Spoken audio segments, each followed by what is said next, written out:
This is Tony B. I am live at 2302, the Black Firefighters House, the controversy about the sale of the house. And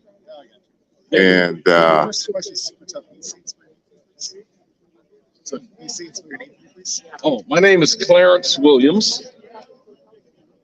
Clarence, can you spell your Clarence for me? Clarence, would you mind spelling Clarence for me? Clarence, Williams, Williams. So what title would be appropriate to use? I'm the president for the Northwest Regional Retired Black Firefighters Association. Kind of walk me through how we came here today. Yes, we're the retired black firefighters who have purchased this property that's in dispute today. We purchased it back in the 1970s to be a museum, to be an office, to be a landmark for future generations of firefighters to come. And unbeknownst to us, about 6 or 7 days ago, it was listed to be for sale with no information coming to us as to why that was happening. I'm a little confused. How did it become listed for sale if you guys own the building? And that's the perplexing question that we are trying to get answers to. The Retired Black Firefighters Association are not members of the Seattle Black Firefighters Association. We work together on several issues. So because we have vested interest in the property and we're trying to have a memorandum of understanding as to how it can be improved, we thought we should certainly have been notified before its sale. Not only retired black firefighters, the general membership of the organization, the active firefighters, were not aware that it was going to be sold, and they were not consulted for their opinion to sell it. So that created another cloud, and many of those guys are around today indicating that they do not wish this property to be sold, and yet it is. So it's not the Retired Black Firefighter Association that owns the building, it's the Black Firefighters Association that owns the building, right? Absolutely. Okay, so that clarifies that. Right. Just kind of walk me through the impact the building has had over the years. Oh, it has had a great impact. We have used this building for a lot of community services. We used to do voter registration here in this building. We had leased space out to other black organizations in the communities for their office headquarters. We've had social gatherings here. We have our picnics, and we come here as retired black firefighters every month. We would come in to have breakfast and socialize and talk about issues and pensions and recruitment and all of those kinds of things. So it has a great history and a lot of memory for us as an organization. Would you mind doing me a favor? The sun's got to come out. It's got a good pitch to your eyes. Would you mind tilting your head up to a little bit? Give a hat back. Very perfect. Okay. Yes. So how did this, any ideas how this happened? Well, and that we're still trying to get to the bottom of, because it was 3 members on the executive board who voted to put the house up for sale without the blessings of the organization or the rest of the board. We understand that one member of the executive board voted against the sale and he was terminated from the board. We don't know how that happened. So we see an internal struggle in terms of process, in terms of how things should have gone, even among the active members. So we want to support the active members in their quest to get information and to stop the sale. What's your hope? Our hope? Yes, sir. Our hope is that the executive board will withdraw the property from the market for sale, and that the buyer will rescind his offer to buy it. Those are the 2 things we are right now. The only 2 things that can actually save the building is the executive board withdraw the sale and the owner will withdraw his offer. And those are the things we would like to see happen before any closing takes place. So there's been an offer accepted, but not a close the deal. Absolutely. Clarence, this is Tony B. from Rainier Avenue Radio. Can you share with us some history of the Seattle Black Firefighters Association and the things that went into acquiring this house? This house was acquired through the hard work and labor of the now retired Black Firefighters Association, because we saw a need to have a place for our office and a place to do recruitment. And as a matter of fact, this building became our gold mine to help us win lawsuits. We won a U.S. Supreme Court lawsuit that gave us the right to go out and hire Black firefighters, many of the guys who are on the board now. And we used the funds from the house as a loan to pay off that lawsuit, but the house is now free and clear. So it has served many purposes, and we think that to get rid of it now that it's free and clear, and it would be a travesty, really, to do that. And again, can you share information about the Black Firefighters Association, the Seattle Black Firefighters Association? The Seattle Black Firefighters was formed to recruit, maintain, and promote African Americans in the fire service, and that was started under my leadership. I was the second president and served for about 10 years doing that. And what we did was political things to go out and make sure that people were registered to vote. We make sure that people knew about testings and procedures. We actually had testing classes held here in this building to help people become firefighters. So our deal was for the community at large, and the community really reciprocated very nicely. They was very respectful for us, and they were very supportive of us, mainly. And what would you like the long-term vision of this particular building to be? We like to see this building be a historical landmark, showing where the first Black firefighters started. And going forward, we would like to see it developed and maintained in the ownership of African American firefighters in the city.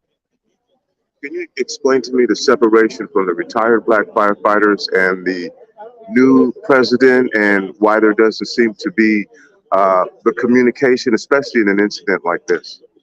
It puzzles us too, because you'll see a mixture here today of retired as well as active firefighters who have the same goal in mind, is to maintain the property.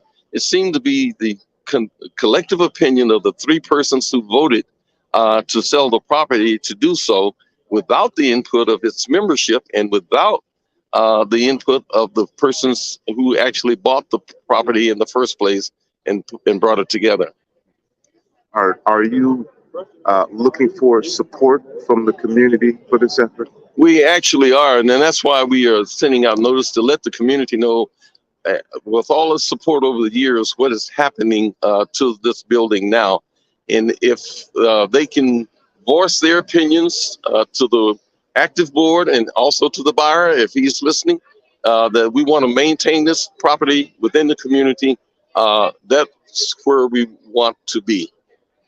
Anything, Mr. Williams, that you would like to say to folks listening right now in regards to everything that's taking place in this community, the fact that this building is here? And my understanding is that the sale of this building would result in scholarships. That was one of the things that we were told, that the money would be used to do scholarships. We tried to lay out a logical progression that if, in fact, you gave away money from the sale of the building, once you've given out all of the money, then you have nothing left. The building is gone, and so is the money from its proceeds. So it doesn't seem to be a well thought idea to do that. And the community has also indicated that they are willing to help us raise scholarship money if philanthropy is one of the things that the organization wants to do, and to give out without having to sell the property. Again, my final question, Mr. Williams, again, if there's anything that you would like to say, I'm going to take a tour of the building here, if I can. Absolutely. Show our listening and viewing audience inside of the building. Uh-huh. Before I do that, again, is there anything that you would just like to share to those who are listening and watching right now? Just call anyone who has the ability to stop the sale. That's what we want to do, is stop the sale. And anyone who has that power, we would certainly like the community to go with us on that. Thank you, Mr. Williams. All right. This is Rainier Avenue Radio. It's Tony B. We're going to talk to some other members of the retired firefighters and also current firefighters, and we're going to go take a look in the house. All right. Thank you. And it's 12 o'clock, so why don't we do this formally and everybody can do this. Hey, gentlemen, we're going to start the press review, so we don't have to do it continuously. And in case there's a note, I'm going to get the mic. Again, we are at the protest sale of the Black Firefighters House right now. Looking at a few pictures that we have up. The press conference is going to start shortly, and I'm going to make my way into the house.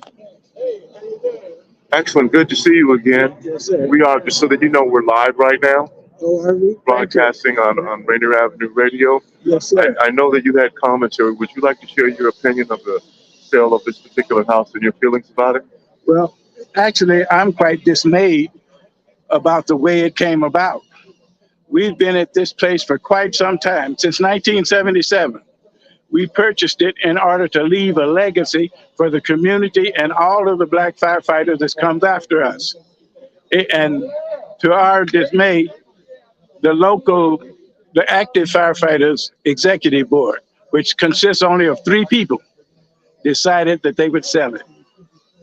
And we're all very, very unhappy about that. What is the outcome that you would like to have happen in regards to the sale of this building and the future of this building? We would like to stop the sale, sit down with the executive board of the active firefighters, come to an agreement where we could contribute to the upkeep and the taxes and the maintenance of the building, and continue to have it stay in the Black community as a legacy to the Black firefighters before us, now, and in the future. Thank you. Anything else you'd like to say? I'm going to take a look inside the house if you don't mind and show people what we're talking about. Certainly, go ahead.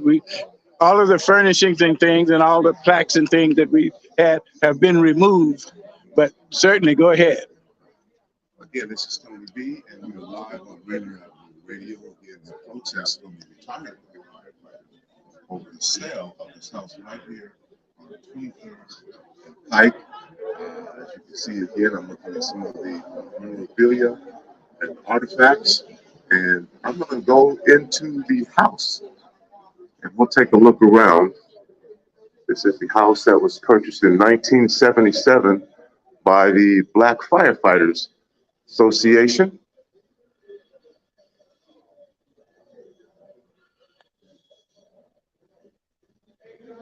Right here on the corner of 23rd and Pike. And again, as you heard, this has been a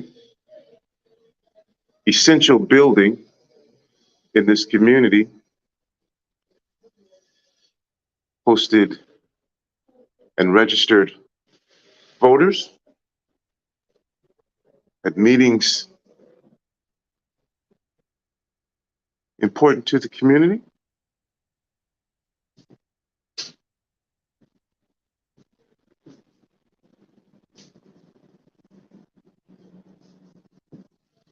There is an upstairs as well, and I think that since I'm here,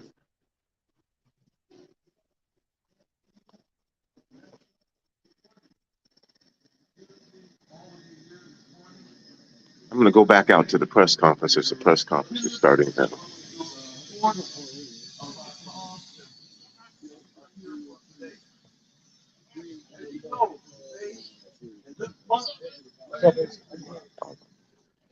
Unfortunately, that on Black History Month that we have to be here fighting to preserve what we have accumulated over the years. And that is to stop the sale of this property that we worked hard to purchase many, many years ago. As you know, property has been one of the things in the Black community that has been very difficult to hold on to, and that's no different than today. That's one thing that God is not making any more of, and that's land. So we got to hold on to the land that we have because of its sentimental value as well as its personal value. So we are here today to talk about how we got here, what's happening, where we want to go from here. We understand that the executive board of the Seattle Black Firefighters Association consisting of 3 members, decided that it no longer wanted to own this property. They wanted to sell it for the general purposes of giving away scholarships. So once we heard that, we didn't think that that was a great idea. And since we had vested interest in this property as purchasers, and members are also here who are active members of the Seattle Black Firefighters Association, and they too oppose the idea of selling the property for any reason, let alone scholarship. This organization has been a supporter of scholarships in higher education for a long time, but we don't want to deplete our assets in order to give scholarships. One of the things I'll mention now is that the community has stepped up and says that the scholarships that you're interested in doing will help you develop a form to do that, and so you don't have to lose the property. This property was purchased with the sacrifices of many of the persons that you see standing here right now. And one of its biggest legacies that it helped us to accomplish was for us to win a United States Supreme Court lawsuit that was filed by this organization. And we filed that lawsuit to help hire, promote, and retain Black men and women in the Seattle Fire Department. And when we won that, of course, it comes with expenses. We used the money from this house to pay off the expenses so that we could hire the people who are now serving on our executive board. And somehow that has gotten lost in the translation, in the history of how we came about. So we don't want this property to go away. We want it to be retained, we want it to be maintained, and we're offering memorandums of understanding so that we can help the local organization do just that. So what is it that we want to have happen as a result of this press conference and our talking today? We want the Seattle Black Firefighters Executive Board, who listed this property for sale, to take it down and take it off the market, not delay its sale, but to take it off the market so we can sit down and have a face-to-face conversation about how we can save the property and support the missions of the Seattle Black Firefighters and the Retired Black Firefighters Association. We too want the person who has made an offer to withdraw his offer in consideration of our request. So if those two things were to happen, we can then have a forum and have an opportunity to sit down and work out a problem that need not exist. So we do not have to lose what we have put together for the last 45 years, is putting together this particular property. So we want you to notify all of your constituents and all of your friends and acquaintances to put pressure on those persons who have the ability to stop the sale, because we want to stop the sale. So if they can call the executive board members and tell them to take it off the table, we've asked them to do that. They indicated that there may be expenses by taking it off the table and monies to be had. Community persons, as well as the Retired Black Firefighters Association, is willing to help out with any cost that may be incurred in doing that. So there's no real reason to sell this property that is debt-free, that is no liens against it, that is totally owned by the Black Firefighters Association. So that's where we are, and that's where we're headed, and we need your support to help us accomplish this mission. Thank you for coming, and questions can be answered. But before we go to questions, the result of the lawsuit that we won in the United States Supreme Court with Lim Howe, the person that was at the center of that was the first African-American firefighter in the city of Seattle, who later became the first African-American fire chief, Claude Harris. And he's standing right here beside me, and we certainly want to hear from Claude Harris.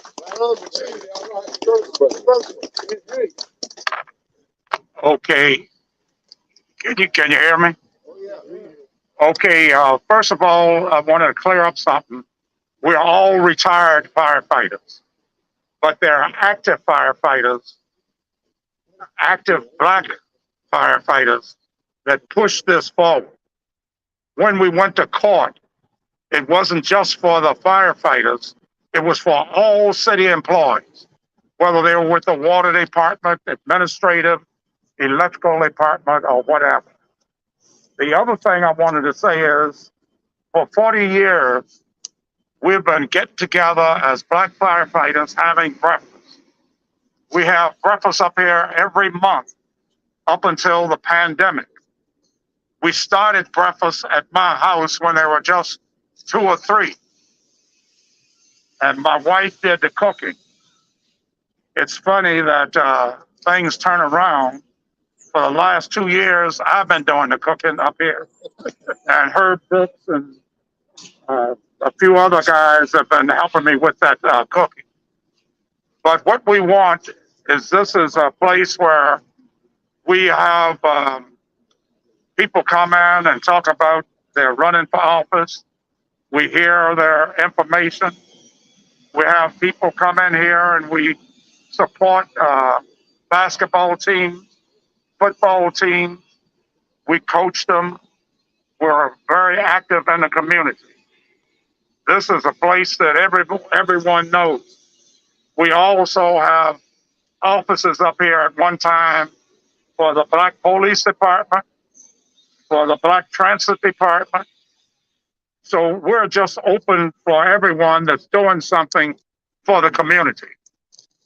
And all I can say is that one person, 3 people, made a decision without consulting the majority of the people, which is, I can't say anything. I don't want to get into personality. But anyway, thanks for coming out. Thanks for all of the camera crews. And hopefully we can retain this building. Thank you. All right. Just a second, I'm going to get Cardale.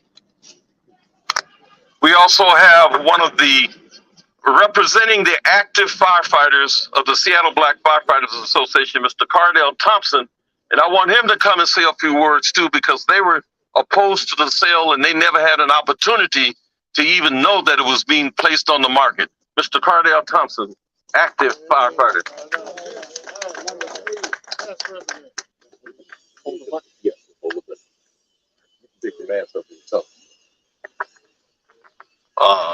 First of all, I'd like to say thank you for being here.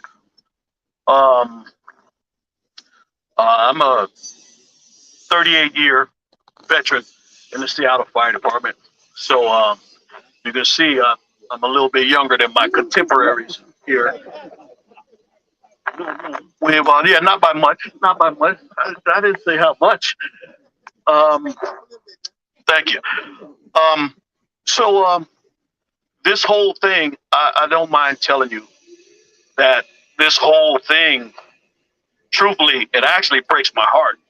I am actually born and raised in Seattle, and I know there are not a lot of us here that can say that, but for the past 38 years, I've been able to help protect the city that I grew up in. I mean, I graduated from Garfield, which is right down the street, you know. So this is home for me. So this makes this is actually heartbreaking that we're out here going through this exercise, you know, which I kind of look at as almost a microcosm of what has happened to the Central area, period. You know, parents, grandparents in the 40s, 50s, 60s, even the 70s bought property, and then children, grandchildren came and then sold those properties, and that ends up being mad money if you sell it right then, but then somebody else turns it into 5 or 10 times what they bought it for. And that's why the Central area looks the way it looks right now. So for me, this is actually personal. You know, no, we're not. You know, we're as an organization. This is a legacy.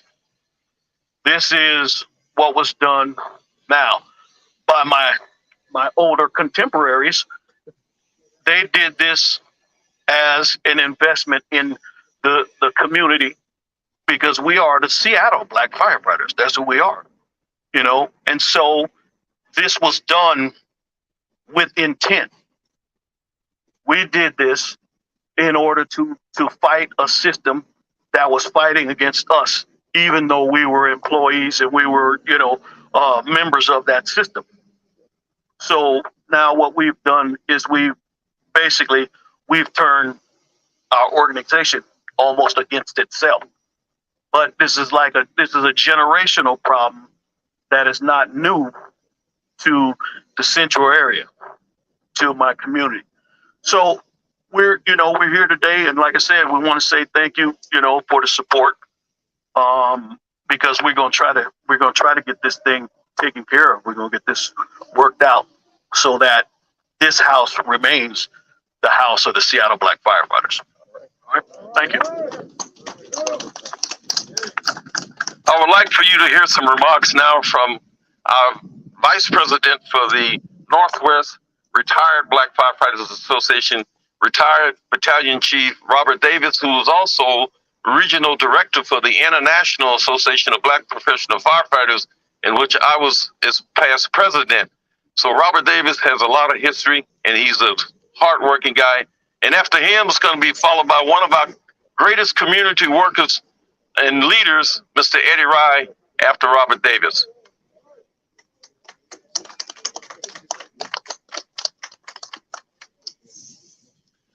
I would just like to say that this building is indeed our legacy.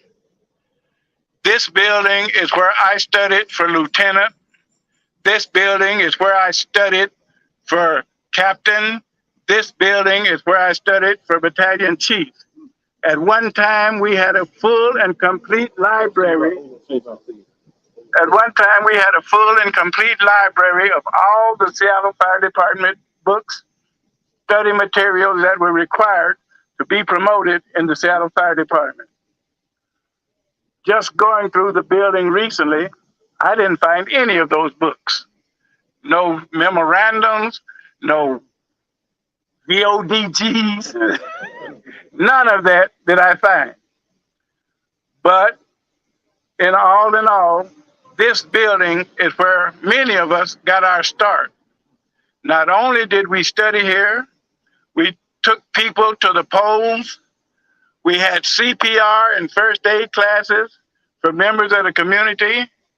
There were a lot of things that we did in this community that the community will be missing if this building is gone.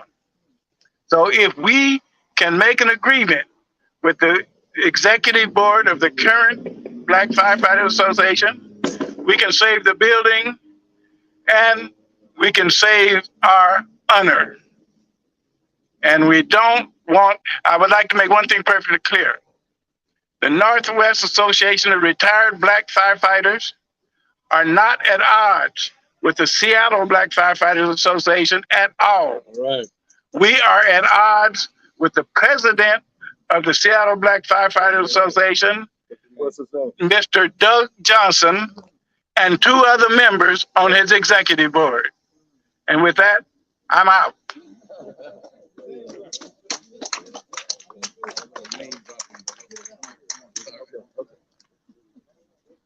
First of all, I want to thank K.L. Shannon for bringing the bullhorn. My name is Eddie Rye Jr. I'm not a firefighter, but I've worked so closely with these gentlemen and a few ladies now over the past 40, almost 50 years. As a matter of fact, when they first got started, they were meeting at camp. Well, we had a community action program up on 18th. That's gone too.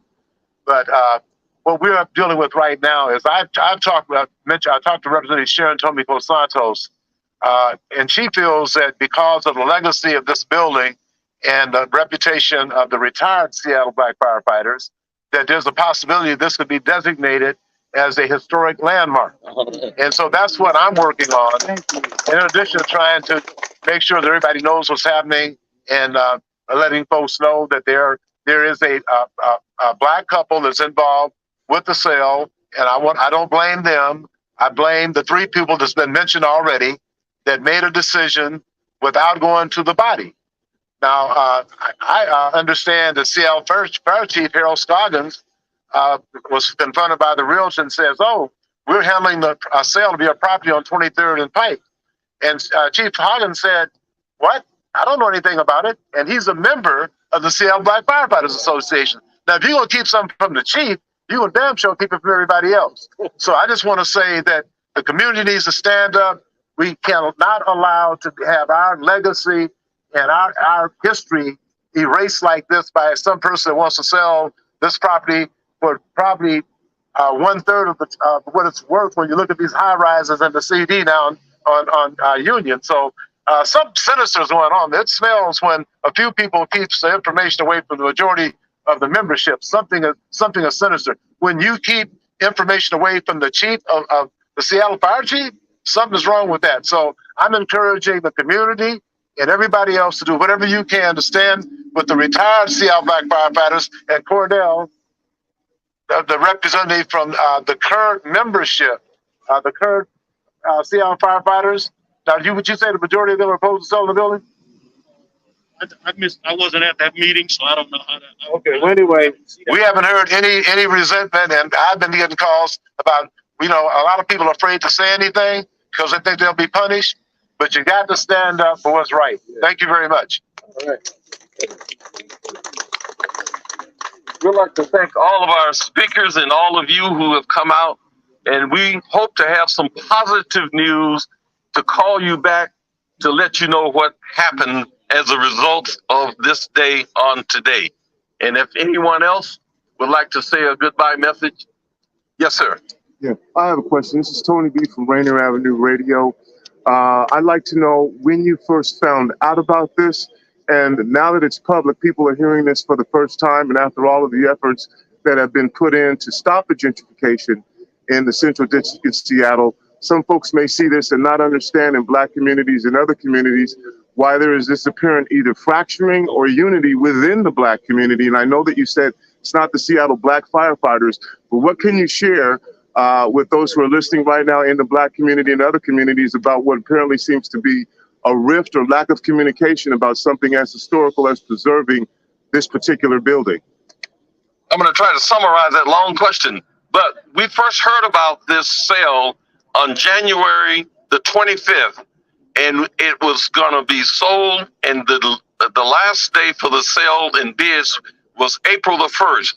So it gave us about 5 working days to try and contact the membership of this organization, to try and set up meetings, to try and stop the sale, but there was no acquiescence to our request. So what this means to the community, we're going to lose not only the physical ground, but the ability to house the programs that we once ran, the training sessions, the registration sessions, the other organizations in the community that wants to use it. So we want to make sure that we do everything in our power, which we don't have a whole lot right now, but the 2 things, and I'll repeat them, have the executive board of this organization, the Seattle Black Firefighters Association, withdraw the sale, and they have the power to do that. And if they need some help in terms of how that comes about, we're here to do it. And the buyer who has made an offer, we will wish and ask him to withdraw his offer. So him or her, whoever the consortium is. So we are here to continue the fight, and we are going to never give up. And you'll be hearing from us one way or another again soon. If I think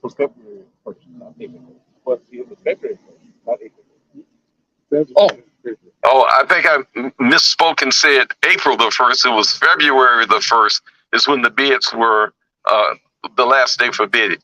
Thank you. Mr. Williams, if you are not successful, if the new president does not withdraw, and if the buyer continues to want to purchase the property, is there any other action, legal action, or you've thought about that you can take to preserve the ownership of this building? You want to know if the offers are not withdrawn, are there other actions that we can take, legal or otherwise, to save the building? And we're certainly looking at that, the legality of how it was handled and what's happening. And we certainly haven't made any moves yet, but we're doing our due diligence to make sure that all things are covered. So we will be looking at everything going forward, even if the building is sold, to make sure that there was nothing unusual or illegal that took place in this sale. It sounds like it happened in 1 week. So that's the standard procedure to sell a building within a 1 week period of time of listing it. We don't believe that there is. Typically, when you put a house on the market, it takes, well, sometimes it can sell fast, but this was limited, and it was on the flyer when you came by to see it, that it had about 7 days from the beginning of the listing until the end of the bids. And we understand the bids will come in. Now, we do know that members of the organization have asked to see those documents, and they have not been granted that request yet. So we want to see what happened in that. And members have been asking that they will back off and not do this, but members are not being listened to. Is transparency part of the activities of black firefighters? Is this normal practice? That's a good lead-in question. No, it's not. Transparency is what we pride ourselves on and what we've always done since our existence from '68 till now. We've always been above board, and all of the community organizations that know us to be that kind of an organization. So this is quite unusual to have representation that we fought to get these guys in, and now they're not necessarily listening to the wisdom of those many chiefs, captains, and lieutenants and firefighters who have retired and saying, don't do this. Oh, another question. Yes. From a special person. Yeah. So my question is, how was the building titled in some type of way where the people who put it up for sale had consideration of the property, that two or three people could? How was it titled where they could sell it? She just wondering how was the building titled, and it was in the name of the organization. Everything was above board. It was in the name of the organization, and the executive board has the prerogative to govern and manage, but not to necessarily liquidate. And that's the problem that we are having now. So it was a legitimate business, and the executive board is charged with carrying out the fiduciary responsibilities, but not to sell, but only to manage. And they took that a step, we believe, too far, and we want to call them back on the other side. Was that considered a quorum? No. By no means. Oh, By no means. no quorum on the executive board nor the membership. All right, thank you for coming. This is Tony D. We are live. Keep us in prayer. On the corner of 23rd Avenue. And thank KL Shannon for the bullhorn. Right on, KL. Black firefighters are protesting the sale of this building. Again, right here on the corner of 23rd and Pike Street. Black Fighters Association building. The new leadership, president of the Black Firefighters Association, has put the property up for sale. There is a purchaser, and according to the information that we just heard, the retired Black Firefighters Association found out on January 25th and had only until February 1st to try and take some action.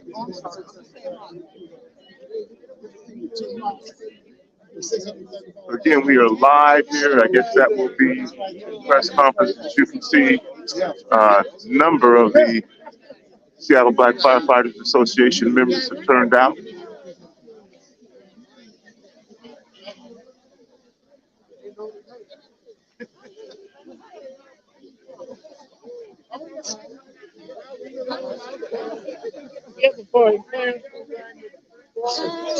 Other members of the press are here as well.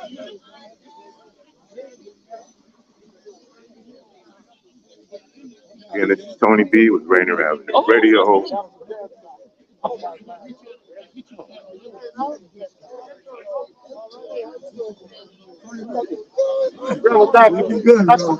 Congratulations on the radio station, man. Congratulations.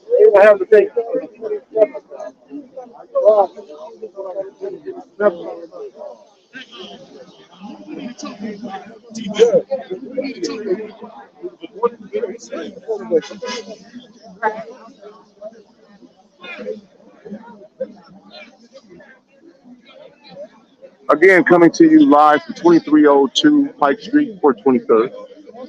House is facing on Pike Street, but it's on the corner of 23rd and Pike. Seattle Black Firefighters Association purchased this building in 1977. It has been home to a number of events and training sessions, and of course, a place where community discussions can be held that impact and affect the community. The new president of the Seattle Black Firefighters Association has put the house up for sale, and there is a buyer. And the retired black firefighters are protesting and looking to stop that sale from happening. We are going to return you now to our regularly scheduled programming. I will remind you that later on tonight we'll be broadcasting the Metro League Championship semifinals with Rainier Beach taking on the Seattle Prep Panthers. We'll have that game for you at 7 o'clock tonight, right here on Rainier Avenue Radio.world. You'll be able to watch through either Facebook or YouTube or Twitter or Twitch. You can also always listen and watch through our app at Rainier Avenue Radio.world. It's absolutely free. You can get it through the Apple Store or the Android Store. It'll be available. And of course, you can always just listen by going to our website, Rainier Avenue Radio.world. Metro League semifinals will be broadcasting the Rainier Beach versus Seattle Prep game. West Seattle will also be taking on Garfield at the same time. And then on Friday, we'll be broadcasting the Metro League championships from Seattle Pacific University. Again, you can catch those games right here on Rainier Avenue Radio. It's me, Tony B, for Rainier Avenue Radio. Thank you for joining us for coverage of this protest. And now we're going to return you to our regularly scheduled programming.